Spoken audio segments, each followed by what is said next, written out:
Hey, boys and girls.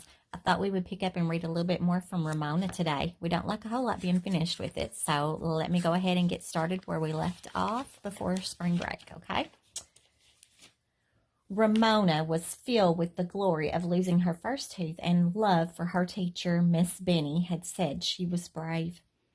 This day was the most wonderful day in the world. The sun shone, the sky was blue, and Miss Benny loved her. Ramona flung out her arms and circled the jungle gym once more on light feet with joy. She swooped toward Susan, stretched a curl, and uttered a long, drawn-out boing. Miss Benny, cried Susan on the verge of tears, Ramona is bothering me. I bet she was the witch who was bothering me at the Halloween parade. Tattletale, thought Ramona scornfully as she circled the jungle gym on feet of joy. Circle Ramona, cross out Susan.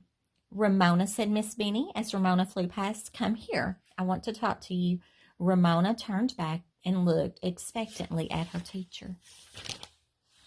Ramona, you must stop pulling Susan's hair, said Miss Benny.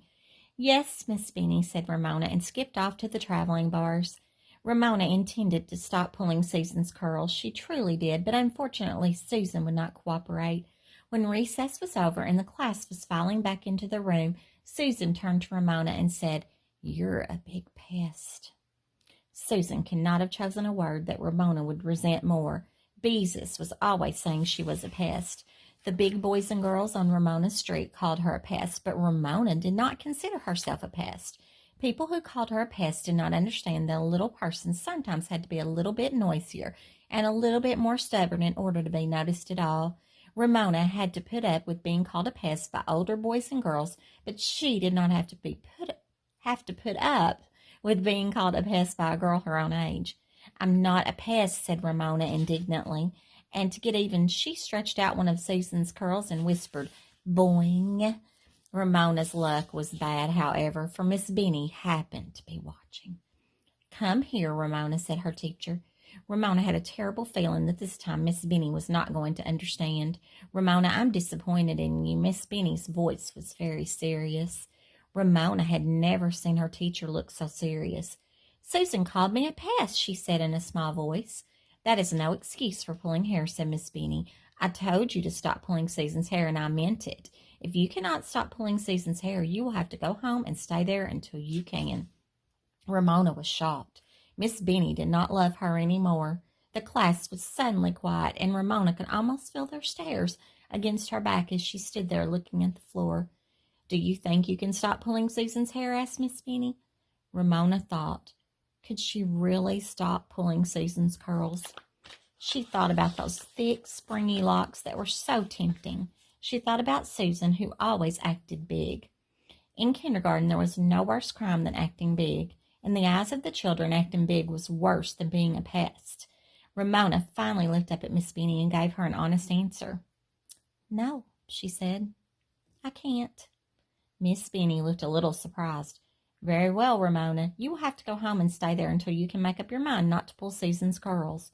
Now? Asked Ramona in a small voice. You may sit outside on the bench until it's time to go home, said Miss Benny. I'm sorry, Ramona, but we cannot have a hair puller in our kindergarten. No one said a word as Ramona turned and walked out of the kindergarten and sat down on the bench.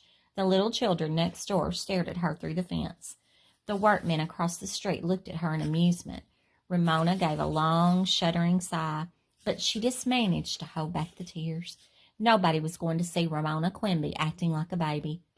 That girl has been bad again, Ramona heard the 4-year-old next door say to her little sister. When the bell rang, Miss Benny opened the door to see her class out and said to Ramona, I hope you'll decide you can stop pulling Susan's hair so you can come back to kindergarten. Ramona did not answer. Her feet, no longer light with joy, carried her slowly toward home. She could never go to kindergarten because Miss Benny did not love her any more. She would never get to do show and tell or play gray duck again. She wouldn't get to work on the paper turkey Miss Benny was going to teach the class to make for Thanksgiving. Ramona sniffed and wiped the sleeve of her sweater across her eyes. She did love kindergarten, but it was all over now. Cross out Ramona. Not until she was halfway home did Ramona remember her precious tooth in Miss Benny's desk. All right. we will be ready to start Chapter 8 called Kindergarten Dropout. Okay, so that'll be our next chapter. I'm trying to see how many chapters we have left. Looks like we might have... No, looks like this may be, Chapter 8 may be our last chapter. So we'll pick up there the next time, okay, with Chapter 8, Kindergarten Dropout. All right, thanks you guys for listening.